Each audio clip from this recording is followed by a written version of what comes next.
গায়ে কি পরে ব্যায়াম করবেন? যদি ব্যায়ামের সময়টা হয় গরমকাল, তাহলে আপনি স্পোর্টসের গেঞ্জি অথবা শার্ট পরে ব্যায়াম করতে পারেন।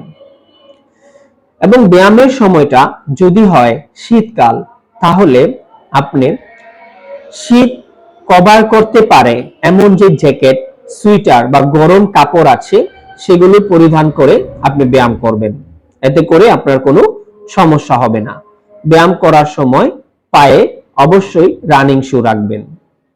এতে করে আপনার ব্যায়ামের খুব বেশি উপকার হবে।